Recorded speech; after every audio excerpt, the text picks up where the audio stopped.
welcome back everybody to Flyneau Reads 49 Hours by ScribeOfRhapsody. Today we're on Chapter 15, Hour 32 of 49. My name's Amanda. And I'm Chris. And let's get started.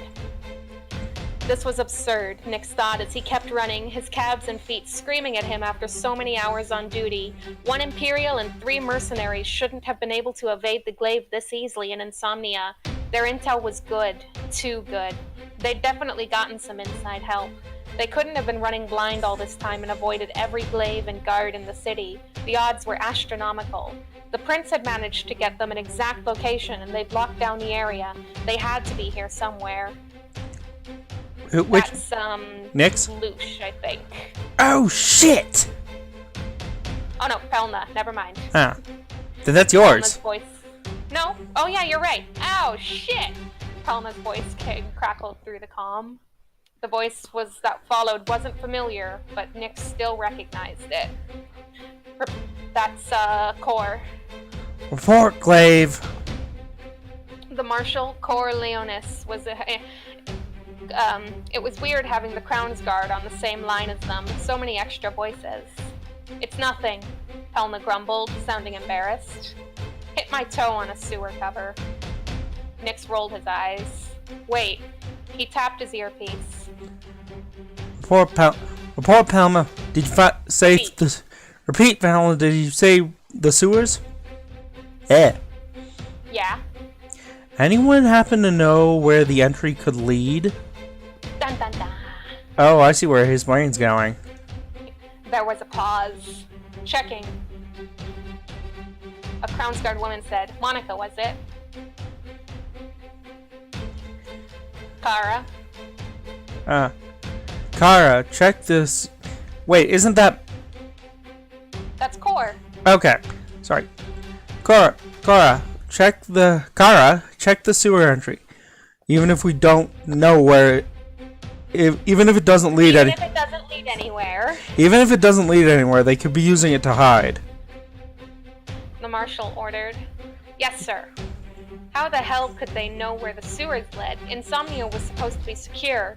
Oh, they definitely had help from someone with a lot of info. Not only were they avoiding the glaive and the guard way too well, but they'd known exactly when and where to strike to get Sentia in the first place. If Sentia hadn't happened to be on the phone at the time with the Amasitas, no one would have even noticed he was gone until too late. But who, with that kind of information, would be willing to betray Lucius like that? Up. What's wrong?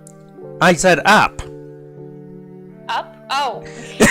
I thought you were going ow. If I was going ow, I wouldn't be speaking as Loki unless Loki was being hit in the head. Please let Loki be hit in the head. Ignis was jarred awake by a kick to his leg. His neck was cramped uncomfortably in a way that told him he'd been asleep for some while. Noctis groaned softly, his head pulling away from Ignis's shoulder. Oh yeah, because last chapter, Noctis had the bullet taken out of his arm. Yep. Everyone up. Loki raised his voice, waking Aranea and Wedge as well. What time is it? That's Noctis, you know. Oh, what time is it? Noctis slurred, eyes still half closed and a grimace still on his face. I am not certain. Ignis glanced down. How is your arm? Still hurts, not as bad though. Biggs helped knock to his feet before then helping Ignis. You kids gonna be alright? Sorry, you kids doing alright? Not a child. I'm not a kid. Biggs' lip twitched up on one side. Right. Wedge edged closer to them as they were shooed towards the door, offering Noctis something that was wrapped up in napkins. Here, you gotta be hungry. Oh. Noct took the bundle awkwardly in his tied hands. Thanks, I guess. Noct pulled apart the napkin to reveal a pastry. Ah, Wedge must have saved that from yesterday. Noct started wolfing it down immediately, already half done by the time Loki started to unlock the door. He held the pastry up to Ignis then. You should. No, thank you. Ignis willed his stomach to not growl at the sight of food. Noct needed to keep his strength up. You sure? Quite. What he truly needed was an ebony. Arnea chuckled, walking over to stand next to them. Pity we don't have anything for you to fix us breakfast with, huh, Ignis? Iggy? Specs? How many nicknames you got anyway? As many as he deems necessary to give me. Ah, she nodded. Stockholm! Got a preference to which one you'd like to be called? Ignis gave a slight shake of his head. Call me what you will. Call him boyfriend.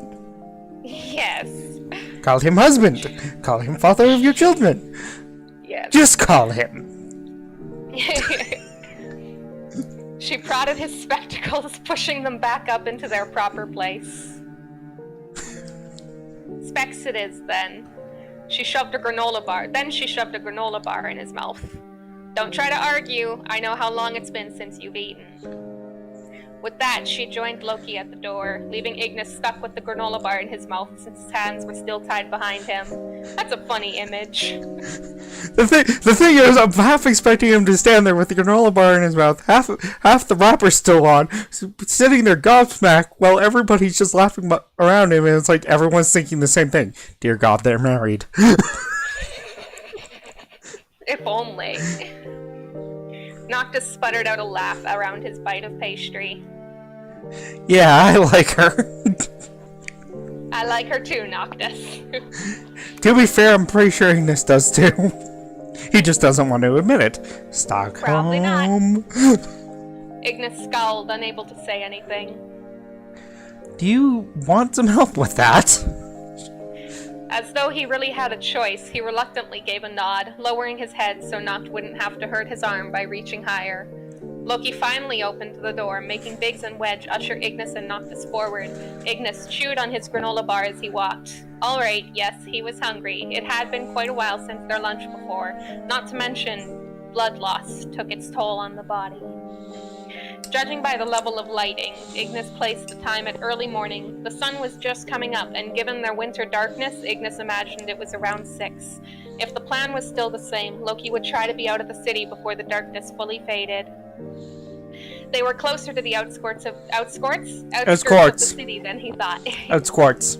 Yes. Yes. That's a fun word. It's not a word, but it's a fun word. Yeah. Loki sent off a text, a grin on his face. The diversion is set. So, we're leaving the city then? Biggs muttered, sounding very much like he didn't want to leave the city. Not terribly shocking. Oh, any moment now. Loki sneered. Oh dear God, something's gonna blow up. Kana, report. Kara, report. Kara. Repeat. Kara. How can you not say repeat? I'm reading as a report, okay? Don't ask me why, I'm reading it as report. Kara, repeat. Kara, please respond. The Marshal tried again. Sewers are likely blocking his signal, Marshal, Monica said.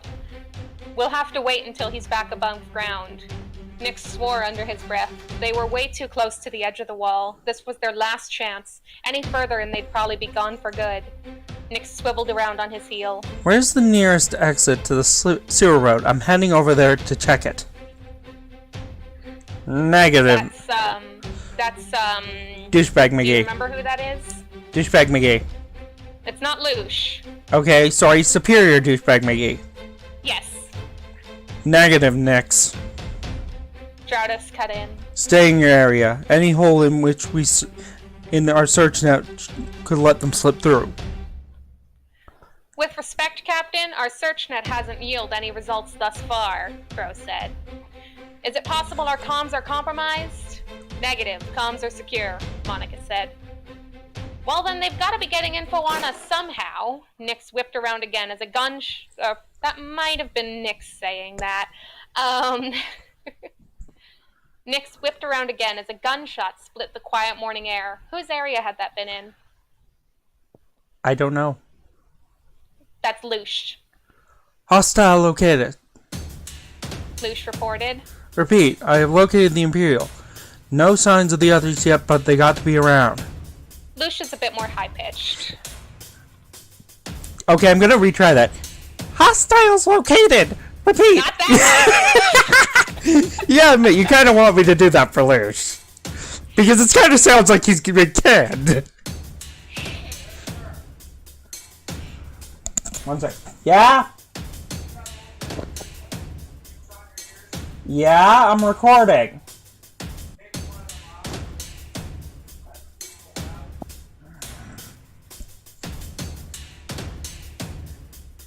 Hostiles located. Repeat, I have located the Imperial. No sign of the others yet, but they got to be around.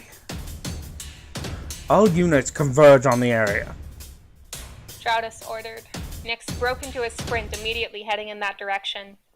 Negative, Lush, decoy in sight. Back up, engage! Like, stopped running as quickly as he started. Palna, you're not coming through clear. What was that? I said Lush must have a decoy! Palna hissed. I've got the Imperials here, along with the mercenaries, Skentia, and the Prince. Again, Nix turned on his heel and started to run. You positive? Yes, absolutely. Hang tight, Palma. Nix warped down the alleyway. I'll be there soon. No time, they're almost out of the city. Do I engage? Yes! Yes. The king's voice broke through the silence. Silencing all the others. Slave, you are free to engage, and I want that decoy caught as well. Understood, Your Majesty. The exit to Insomnia was in sight, unguarded. Damn, Draudus, he had far too much influence. Ignis's chest was tight with panic. He was out of time. There had to be a way out of this. There had to be something he could do to keep them from passing the point of no return. But he only had a few turns and alleys left to think of something. Go! Go! Loki gestured harshly, forcing Biggs and Wedge to pull Ignis and Noct into a brisk jog. Noct was still lagging, though, leaving him and Wedge in the back of their party. Aranea matched Biggs and Ignis's pace, letting Loki pull ahead. Stay close. We may still have a chance. Well, Ignis very much doubted that, but at least she was willing to help in what way she could. Company.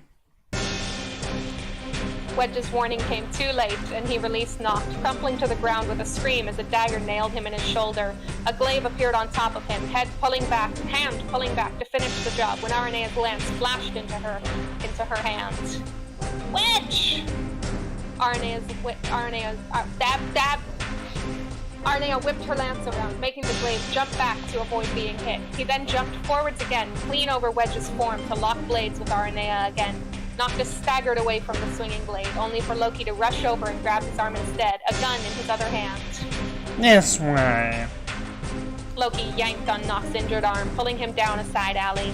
Ignis followed without Biggs even having to nudge him. If Noct was headed that way, so was he. The prince wasn't getting out of his sight.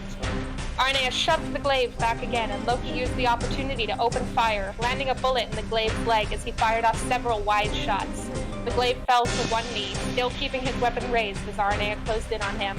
And then another glaive appeared between them, cutting Aranea off from the first glaive and Wedge. Highwind, with us, now. Aranea hesitated, gazing to Wedge, but then she backed up and started running to meet them as the glaive checked on his comrade. Ignis released a breath he hadn't realized he'd been holding. A new situation. They were running away from the wall. The glaive that had found them was only injured. Wedge was only injured. Prisoner or not, he'd still be treated, which was likely why Aranea had actually left him behind. She knew they couldn't get him the help he needed. They'd been found, actually officially spotted by the glaive. The others would be there soon, but what would that mean in the long run? Draudus and Lush were still problems. What might they try to do now? Oh, I made an error. Nix crouched down by his friend. Helena, you hurt? Helena waved him off. I'll be fine. Catch the bastards. I'll look after this guy. Just watch out for that mercenary woman. One hell of a lance wielder. Nix had his dagger ready as he looked over, but the mercenary wasn't moving much. He and Palna both needed help. Nix tapped his earpiece as he shot back to his feet and started running again. Medical team needed in the area. One injured glaive and hostile. I'm considering continuing pursuit of the remaining targets. Acknowledged, Alec. The marshal said. We're en route to you. I'm almost there, Nix. Crow said. Nix caught sight of the mercenary in a white shirt darting around the corner up ahead, and he picked up his pace. The corner turned into a street. I have a little headcanon theory about this, because the white-shirted mercenary is Biggs, is that he actually slowed down and kind of waited for Nix to make sure he saw him running around the corner. I feel like that's something Biggs would do. He's like, ooh, a chance to get out of this. I'll make sure to make it as good of one as possible. But without it seeming like I'm doing it on purpose. Yes. Were they insane, heading into the open? No, not insane, just running blind and desperately. Screams echoed from the street, and Nick's line of sight opened up in time to see two civilians running from a restaurant. The young woman civilian spotted Nix and ran over to him, babbling about a man with a gun chasing them out of their diner. Go home, Nix told her, running for the building again. A bullet hit the pavement just before his feet, and he reflexively jumped back, then rolled to the side to take cover behind a thick lamppost. Stay where you are. It was easy to see the Imperial now, for him to hide where the restaurant having It was easy to see the Imperial, nowhere for him to hide with the restaurant having a glass front. He had a gun pointed straight at Nix, while the remaining two mercenaries were hanging back with their captives. Yeah, you think I should? How many bullets you got there, Tumilt? Nix squinted. He could possibly cross the street with one warp. That wouldn't give Loki a lot of time to aim at him. I'm willing to bet I got better odds than you here. What I have is no need for one hostage, and I assure you that I have more than enough bullets for that. It's what I have is the need for only one hostage. Okay. You harm either of them and you're never setting foot outside that shop alive. Nix warned, not that he thought he could reason with the man, but self-preservation was a strong motive. Loki was silent for a moment. You tell your superiors to keep a distance. If I see any glaives getting too close, your king's bloodline comes to an end. With that, the Imperial sank into the depths of the restaurant. And dun dun dun! They've been found, and now they're cornered! And now Loki's gonna do some torture. I take it I got that right.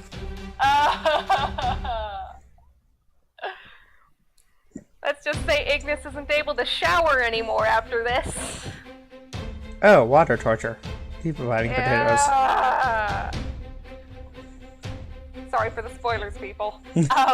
Anyways, that was chapter 15 of 49 Hours by ScribeOfRhapsody. I'm not looking forward to what's coming next, but I am looking forward to Chris's reaction to what's coming next. This should be interesting.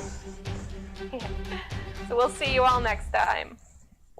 I apologize beforehand if I start swearing in response to what's coming next. No swearing. YouTube friendly.